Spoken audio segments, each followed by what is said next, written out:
This is The Wealth Puzzle with Michael Mansfield from the Lynn Group. When a part of your financial strategy is out of tune, your long-term goals, your retirement savings, and your legacy can all suffer. With many years of experience in the financial industry, Michael provides his clients and prospects with the information they need regarding Social Security, retirement income planning, wealth management, and much more.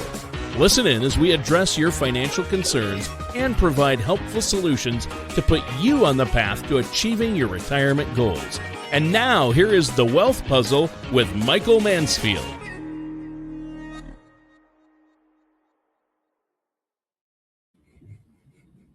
Hi, everyone. Welcome back to The Wealth Puzzle. I'm Tana Pennington, and this is Owen Hill. We're out in the Texas office, the Lynn Group, out here in Flower Mound.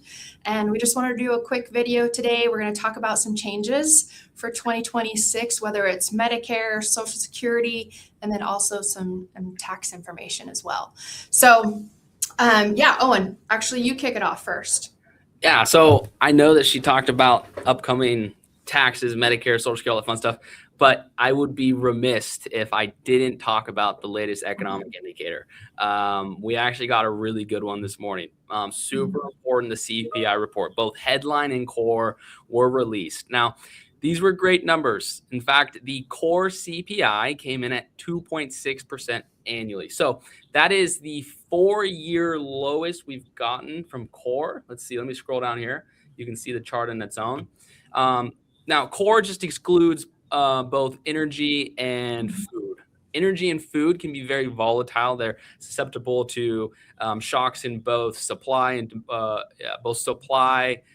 oil, all of these random things that can kind of make energy and food kind of go all over the place. So that being, the Fed tends to pay attention to core. That's why I went out and started this whole thing off by talking specifically on core. So we got both headline and core. Again, it came out lower than expectation, which is a good thing. Now, it's not dramatically lower, as you can start to see right around here. We're starting to plateau around that 2.5-ish number, high twos. The Fed wants this number to be about 2%.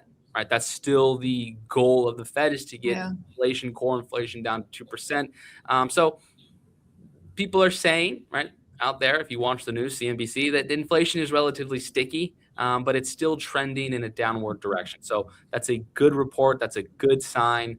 In fact, the market really liked it. Yields fell a little bit. And so all in all, it was a good economic indicator to see come out. So sorry, I wanted to throw that in there. In fact, it's good.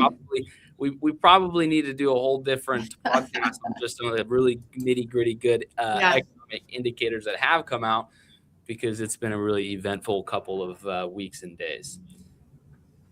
Yeah, absolutely. So with January 1st, we just started a new open enrollment for Medicare. I know that kind of sounds confusing, because usually when you hear open enrollment, it's October 15th through December 7th. But this current one that we're in, that lasts till March 31st, is for Medicare Advantage people. They're already in those plans. They didn't like the plan that they chose during that fall open enrollment, so they want to already make a switch. So you're not stuck. That's good news.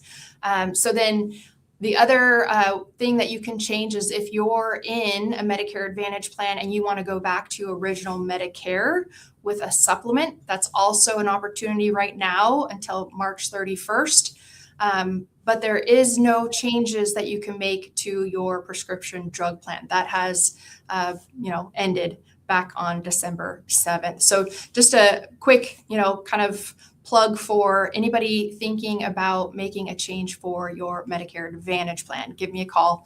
And then Medicare Part B, the premiums have increased. I know that's not good news, but it's $202 per person per month. But again, that is subject to IRMA or income. So higher income, you pay higher Part B and also Part D premiums. If you want to talk about that, please give me a call. We can submit a reconsideration form. If you're getting an IRMA letter and it shouldn't apply to you, give me a call. We can work out the kinks on that. Medicare Part B annual deductible is going up a little bit to $283, but still If you have a Plan G and you have to pay that $283 first, then no co-pays, no co-insurance for the remainder of the year. So it's actually a pretty good deal. Social Security, as we see on the screen, we've got a COLA 2.8% for 2026. That's good news. Of course, what I just shared with you for Medicare Part B is going to kind of eat some of those proceeds that you're supposed to be getting. But you're going to notice that in your January check, the average is around $50, $56 per month on your check.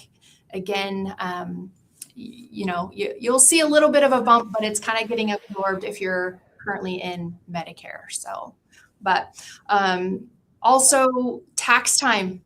I can't believe it's already here. Like, I have to file my quarterlies on, the deadline is on Thursday. So if you're also in that same position, remember your fourth quarter quarterly estimate payment is due on Thursday. And if you do need to find your tax forms, whether it's for your Schwab accounts or you have an annuity product that you need to get your tax document from, those are going to come in the mail towards the end of January, beginning of February. But we also have access to them. So if you can't get them yourself by logging in online, which they're available also online in your own account, or if you miss it in the mail, we can pull those for you as well. So don't panic. We can help you, but it's always best if you call us a little bit ahead of time so that we make sure you get them in time for your tax appointment.